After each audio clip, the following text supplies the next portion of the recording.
It's Thursday, October 25th. Welcome to Pastor Bob Daily.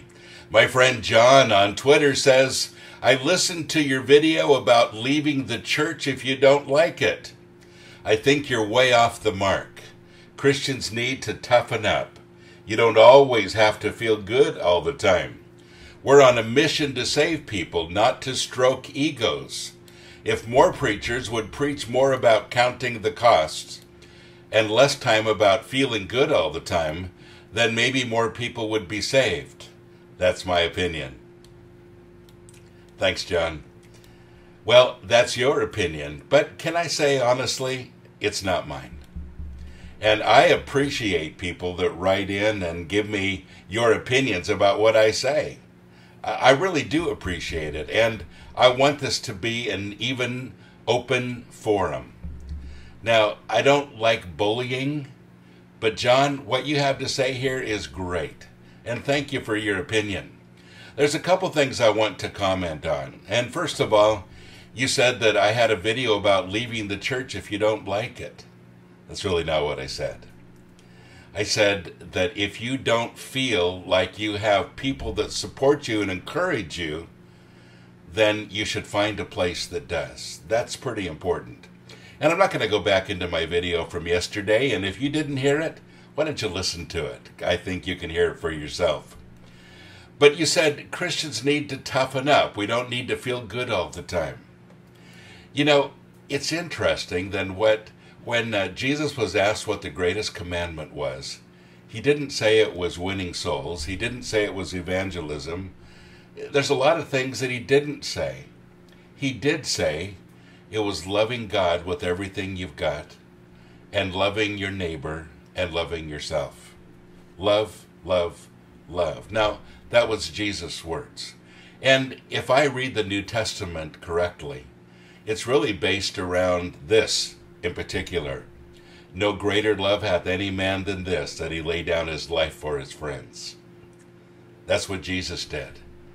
And John 3:16, for God so loved the world that he gave his only Son, that whoever would believe in him would not perish but have eternal life.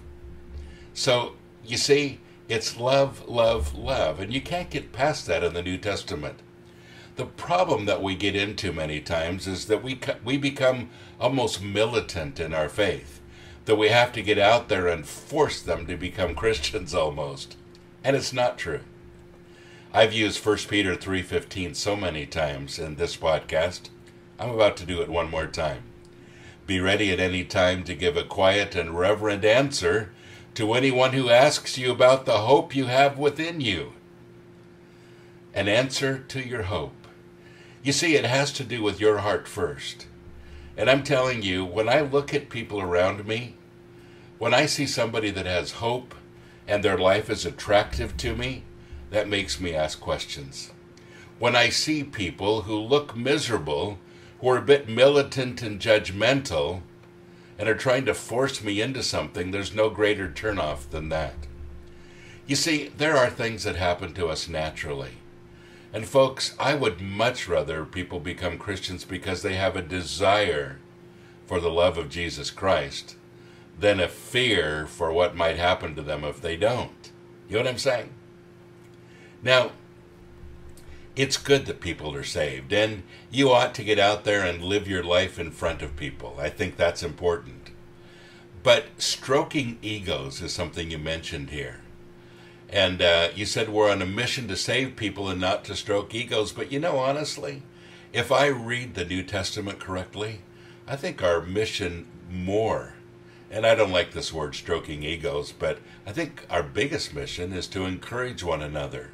Continue to meet together. Continue to build one another up in the faith.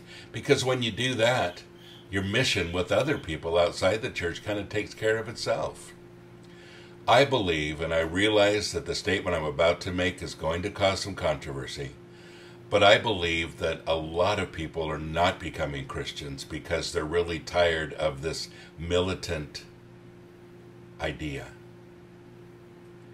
If more people were really in love with Jesus Christ and displayed it, if more Christians were living their lives in front of people, the kinds of lives that have hope and make a difference, I think a lot more people will be open to Christianity. And atheism wouldn't be the number one growing religion in the world right now. Folks, I think we have some things to look at. I think we've been doing a lot of things wrong for a while. And I think it's time that we get back on track. Back on track means, to love each other, to build each other up in the nurture and admonition of Jesus Christ, to encourage one another, to band together in our faith, and to give a quiet and reverent answer to those people that ask us about our hope, because you do have hope. Does that make sense? And again, John, thank you for your opinion, and I hope that this rings true for you as well. God bless you. Have a great day.